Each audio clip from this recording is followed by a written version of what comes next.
الحمد لله نحمده ونستعينه ونستغفره ونؤمن به ونتوكل عليه ونعوذ بالله من شرور أنفسنا ومن سيئات أعمالنا من يهده الله فلا مضل له ومن يضلله فلا هادي له ونشهد أن لا إله إلا الله وحده لا شريك له ونشهد أن سيدنا ونبينا ومولانا محمدا عبده ورسوله صلى الله تعالى عليه وعلى آله وأصحابه وبارك وسلم تسليما كثيرا كثيرا. أما بعد فأعوذ بالله من الشيطان الرجيم. بسم الله الرحمن الرحيم. يا أيها الناس اتقوا ربكم الذي خلقكم من نفس واحدة وخلق منها زوجها وبث منهما رجالا كثيرا ونساء واتقوا الله الذي تساءلون به والأرحام إن الله كان عليكم رقيبا. وقال النبي صلى الله تعالى عليه وسلم: أربع من سنن المرسلين: الحياء والتعتر والسواك والنكاح. صدق الله العظيم وصدق رسوله النبي الكريم ونحن على ذلك من الشاهدين والشاكرين والحمد لله رب العالمين.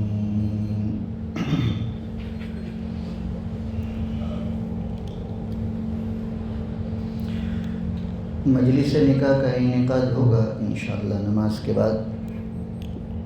اسی مناسبت سے کچھ باتیں عرض کی جائے گی. اللہ تعالیٰ نے انسان کی فطرت اور طبیعت ایسی بنائی ہے کہ جب اس کو مرغوب چیز حاصل ہوتی ہے، مطلوبہ نعمت میسر آ جاتی ہے، دل کی مراد پورے ہونے لگتی ہے، تو وہ خوشی اور شادمانی والی کیفیت سے بہرہ ہوتا ہے. ہر انسان کی زندگی میں مختلف ایسے مواقع اور حالات پیش آتے ہیں جس کے نتیجے میں وہ خوشی اور مسرت محسوس کرتا ہے. لیکن ان تمام مواقع میں شادی اور نکاح والا موقع ایسا ہے جس کی خوشی دیگر خوشیوں کے مقابلے میں اور جس کی شادمانی دیگر شادمانیوں کے مقابلے میں ممتاز ہوا کرتی ہے. مہینوں پہلے صرف تاریخ طے ہو جانے سے خوشیوں کی لہر دوڑنے لگتی ہے، خاص کر ان لوگوں کو جن کو قبیلتہا کہنا ہے. اور اس خوشی کو اور اس مسرت کو ظاہر کرنے کے لیے ہر امیر اور غریب ایڑی اور چوٹی کا زور لگا دیتا ہے کہ کس طرح یہ تقریب خوب خوشیوں کے ساتھ خوب مسرتوں کے ساتھ انجام دی جائے. یہ فکر سوال رہتی ہے کہ یہ خوشی اور یہ شادی کی تقریب ایک شاندار اور یادگار حیثیت اختیار کر لے. شریعت نے اجازت دی ہے، بلکہ حکم دیا ہے کہ شادی کے موقع پر اظہار مسرت ہو، لیکن اس کا بھی پابند بنایا کہ اس خوشی کے اظہار میں خدا فراموشی کی نوبت نہ آئے، اظہار خوشی اتنی آگے نہ بڑھ جائے کہ خدا فراموشی کی نوبت آئے. اور شاندار اور یادگار کے مقابلے میں یہ شادی سدا بہار بنے، اس کی زیادہ ترغیب تھی کہ جو جوڑا، جو مرد اور عورت، جو لڑکا اور لڑکی اس بندھن میں بندھنے جا رہے ہیں، ان کا یہ بندھن کبھی ٹوٹے نہ پائے. ان کا یہ خانہ جو آباد ہونے جا رہا ہے، یہ خانہ آباد ہی رہے، کبھی اس کے برباد ہونے کی نوبت نہ ہے. شریعت نے زور اس پر دیا. مسلمانوں کو یہی ہدایت دی کہ شاندار اور یادگار بنانے کی فکر کے بجائے سدا بہار بنانے کی فکر کرو. لڑکے کے گھر والوں کو، ذمہ داروں کو چاہیے کہ ہمارا لڑکا جو کسی کی لڑکی کو لا رہا ہے، کسی کی بیٹی کو لا رہا ہے، جو اس کے ساتھ زندگی اچھی طرح گزارنے والا بنے۔ لڑکی کے گھر والوں کو فکر چاہیے کہ ہماری لڑکی کسی کے گھر بیوی اور بہو بن کر جا رہی ہے، وہ اس گھر کی خوشیوں میں اضافے کا ذریعہ بنے، وہاں کی خوشیوں کو تباہ کرنے والی نہ بنے، اس کی فکر کرے۔ یہ بندھن کیسے آباد رہے گا، کیسے سدا بہار رہے گا؟ نبی اکرم صلی اللہ تعالیٰ علیہ وسلم نے اس سلسلے میں مختلف ہدایات دی۔ اس میں ایک عام ہدایت آپ نے نکاح کے خطبے کے ذریعے سے دی کہ نبی اکرم صلی اللہ تعالیٰ علیہ وسلم نے نکاح کے خطبے میں قرآن کریم کی جن آیتوں کا انتخاب کیا ہے، 3 آیتیں آپ نے پڑھی ہے خطبے میں۔ ایک تو جو ابھی میں نے پڑھی سورہ نساء کی پہلی آیت، دوسری 4 پارے کی آیت یا ایھا الذین آمنوا اتقوا اللہ حق تقاتہ الی آخرہ، اور تیسری 22ویں پارے کی آیت یا ایھا الذین آمنوا اتقوا اللہ وقولوا قولا سدیدا۔ یہ 3 آیتیں نبی اکرم صلی اللہ تعالیٰ علیہ وسلم نکاح کے خطبے میں پڑھتے تھے، اور اس زمانے سے لے کر آج تک جو بھی نکاح کا خطبہ پڑھنے والا قاضی ہوتا ہے، اگر وہ خطبے کو سنت طریقے سے پڑھنے کا اہتمام کرتا ہے تو وہ یہ 3 آیتیں ضرور پڑھے گا کہ نبی اکرم صلی اللہ تعالیٰ علیہ وسلم نے یہی 3 آیتوں کو پڑھا ہے۔ ان 3 آیتوں میں جو مضمون ہمارے سامنے آتا ہے وہ یہ ہے کہ لوگوں اللہ سے ڈرو۔ ہر ایک میں قدر مشترک یہ معنی اور یہ مضمون باری سبحانہ تعالیٰ کی طرف سے بیان کیا گیا۔ گویا آپ نے خطبہ نکاح میں ان 3 آیتوں کا انتخاب کر کے اپنی امت کو یہ تعلیم دی ہے کہ میاں اور بیوی ازدواجی زندگی جو شروع ہونے جا رہی ہے، میاں بیوی کو جو سب سے زیادہ ضرورت ہے اپنی ازدواجی زندگی کو خوشگوار بنانے کے لیے، عمدہ سے عمدہ بنانے کے لیے، سدا بہار بنانے کے لیے، وہ ہے اللہ کے ڈر کی۔ اللہ کے ڈر کی ضرورت ہے، اللہ کے خوف کی ضرورت ہے۔ اور واقعہ یہی، نکاح کرنے والے لڑکے کے دل میں اگر اللہ کا ڈر ہے اور نکاح کرنے والی لڑکی کے دل میں اگر اللہ کا ڈر ہے تو یہ خانہ کبھی برباد نہیں ہوگا۔ ان کی یہ زندگی تلخیوں سے دوچار نہیں ہوگی، ان کی یہ زندگی خوشگوار بنے گی، محبتوں بھری بنے گی، حقوق کی ادائیگی والی بنے گی، حسن سلوک والی بنے گی۔ بہت سی چیزیں میاں بیوی کی زندگی میں ایسی ہوتی ہے، کچھ حقوق، کچھ ادائیں ایسی ہوتی ہے کہ ہم کسی عدالت کے جج کے فیصلے کے ذریعے سے اس کو حاصل نہیں کر سکتے۔ حکومت اپنی طاقت کے بل بوتے پر اس کو نہیں دلوا سکتی۔ یہ چیز حاصل ہوگی تو اللہ کے ڈر سے حاصل ہوگی۔ مثلا یہ لے لیجیے طلاقت وجہ، حسن اخلاق کی بنیادیں جن 3 چیزوں کو بتایا گیا، اس میں سے نمبر 1 خندہ پیشانی سے پیش آنا، خوش خلقی سے پیش آنا، خوش روئی سے ملنا۔ ہمیں تو یہ تعلیم دی گئی کہ کسی بھی ملنے والے کے ساتھ جب آپ کی ملاقات ہو، چاہے دوست ہو چاہے پرایا ہو، چاہے جوان ہو چاہے بوڑھا ہو، چاہے گھر کا ہو چاہے باہر کا ہو، اس کے ساتھ اس طرح ملو، اس طرح پیش آؤ کہ آپ کا چہرہ ہنستا ہوا ہو، دل کی خوشی کا اظہار ہو، خندہ پیشانی کا ظہور ہو۔ یہ تعلیم دی گئی۔ اور اس سنت کی اور اس حسن خلق کی سب سے زیادہ حقدار شوہر کے لیے اس کی بیوی ہے، اور بیوی کے لیے اس کا شوہر ہے کہ خندہ پیشانی سے دونوں کی ایک دوسرے کی ملاقات ہو، جب گھر میں داخلہ ہو تو اس انداز میں ہو کہ چہرہ مسکراتا ہوا ہو۔ نبی اکرم صلی اللہ تعالیٰ علیہ وسلم نے اپنے عمل سے یہی تعلیم دی۔ آپ داخل ہوتے تھے تو خندہ پیشانی کے ساتھ، خوش روئی کے ساتھ، ازواج مطہرات کی طرف سے بھی یہی جواب ملتا تھا۔ اب یہ وہ حق ہے، یہ وہ حسن خلق ہے کہ اگر کوئی شوہر اس کا اہتمام نہیں کرتا، جیسا آج کل بہت سے نہیں کرتے، غریب تو اپنی غربت کی الجھنوں کی وجہ سے، مالدار اپنے مال کی الجھنوں کی وجہ سے، یہی بار کی الجھنوں کو لے کر وہ جب گھر میں داخل ہوتا ہے تو خندہ پیشانی کا تو خیال بھی نہیں آتا کہ گھر میں داخل ہوتے وقت، بیوی سے ملتے وقت مسکراتے ہوئے چہرے سے ملنا چاہیے۔ نبی اکرم صلی اللہ تعالیٰ علیہ وسلم بھی اس کا اہتمام فرماتے تھے، اس کا دور دور تک خیال بھی نہیں آتا۔ وہی باہر کی الجھنوں کے ساتھ، باہر کی پریشانیوں کے ساتھ، دفتری الجھنوں کے ساتھ، کاروباری پریشانیوں کے ساتھ گھر میں داخل ہوتا ہے اور نکلتا ہے۔ اب اگر بیوی اپنے شوہر کی اس عمل کو چیلنج کرے کسی عدالت میں، تو کون سا جج انصاف دلوائے گا؟ کون سی حکومت طاقت کے بل بوتے پر بیوی کو یہ حق دلوائے گی اور شوہر کو مجبور کرے گی کہ تو جب گھر میں داخل ہو تو تیرا چہرہ مسکراتا ہوا ہونا چاہیے؟ یہ کسی حکومت کے بس میں نہیں ہے، عدالت کے بس میں نہیں ہے۔ یہ حسن خلق پر آمادہ کرنے والی چیز جو بن سکتی ہے وہ اللہ کا خوف ہے، اللہ کا ڈر ہے۔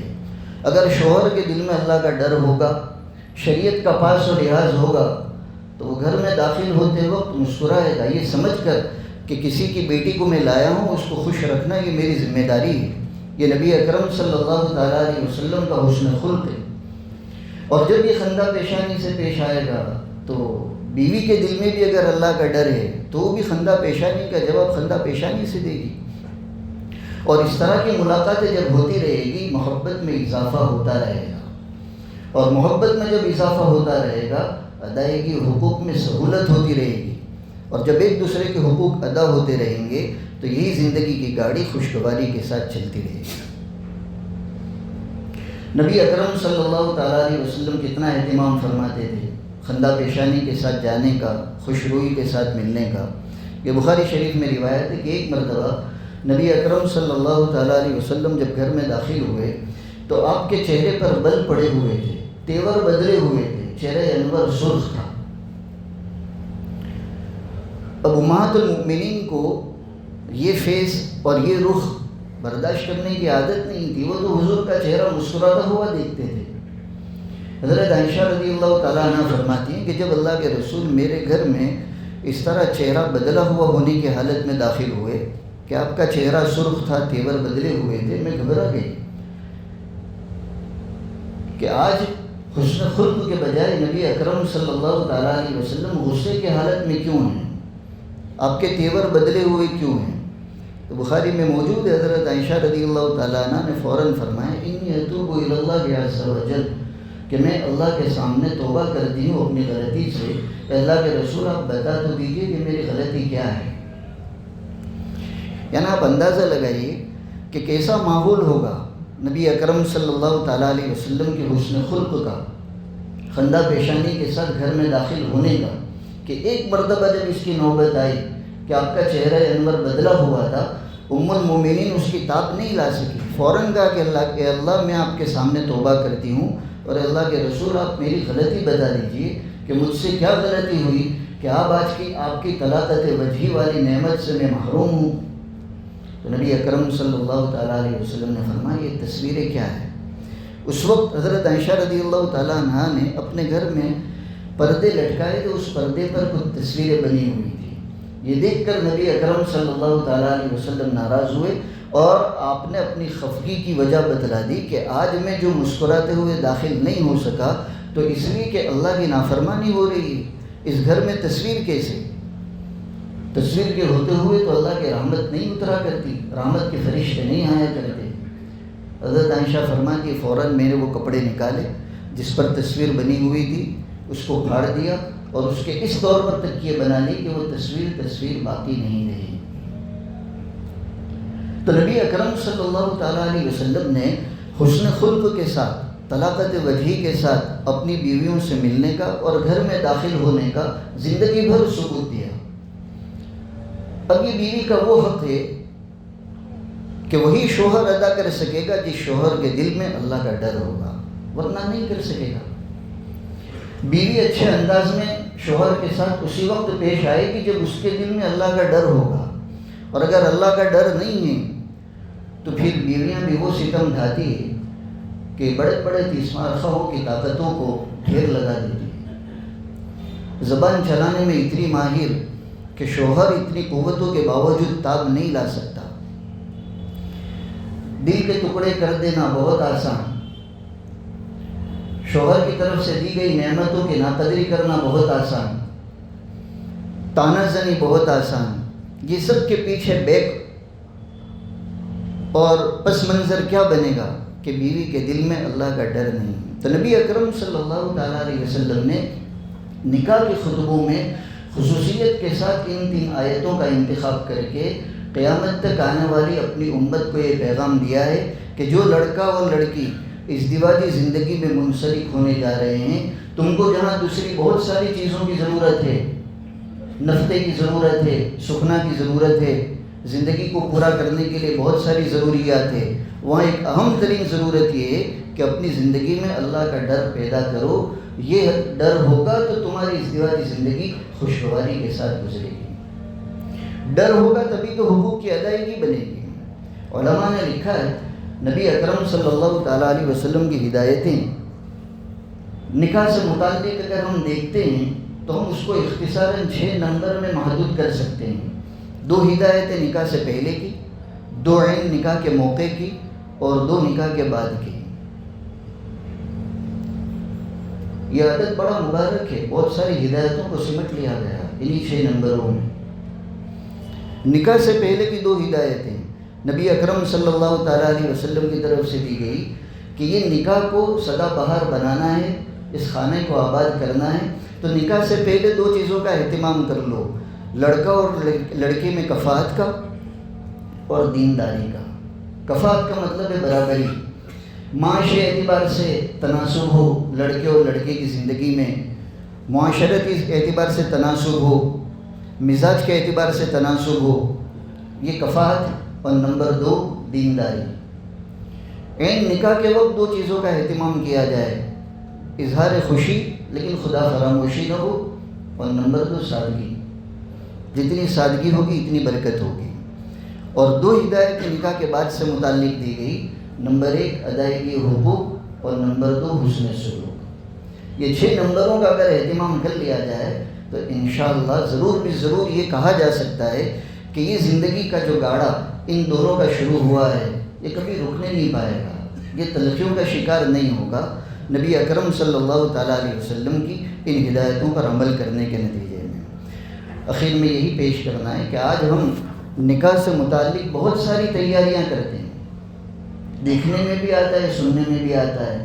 اچھے کپڑے بنوانے کا اہتمام، اچھا مکان بنانے کا اہتمام، اچھا کمرہ بنانے کا اہتمام، اچھی دعوت کرنے کا اہتمام، حتیٰ کہ اب تو ترقی ہو گئی اچھے دعوت نامے کا اہتمام.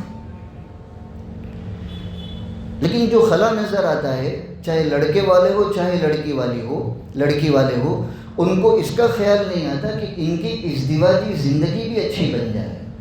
کپڑے تو اچھے ہو، مکان بھی اچھا ہو، گھر بھی اور کمرہ بھی اچھا ہو. اگر ہم یہ بھی فکر کر لیں کہ ان کی زندگی ازدواجی بھی اچھی ہو جائے تو پھر حقیقت میں کامیابی ہے. اور اچھی زندگی لڑکے اور لڑکے کی اس وقت بنے گی جب ادائیگی حقوق کا اور حسن سلوک کا اہتمام ہو. تو لڑکے والوں کو بھی چاہیے کہ لڑکے کو شادی سے پہلے متوجہ کرے کہ بیٹا معلوم کر لے تو کسی کی بیٹی کو لا رہا ہے، اس کے حقوق کیا ہے، اس کے ساتھ کس طرح سے زندگی گزاری جائے. اور لڑکی والوں کو بھی چاہیے کہ اپنی لڑکی کو متوجہ کرے کہ تو جس گھر میں جائے گی کسی کی بیوی و بہو بن کر، تو تیرے شوہر کے تیرے ذمے کیا حقوق ہے، ان گھر والوں کے کیا حقوق ہے، اور اچھے اخلاق سے کس طرح پیش آنا ہے. اگر اس طرح کا اہتمام کر لیا جائے تو امید ہے کہ یہ ازدواجی زندگی خوشگواری کے ساتھ گزرے گی. اللہ تعالیٰ سب کو اس کی توفیق عطا فرمائے. وآخر دعوانا الحمدللہ رب العالمین.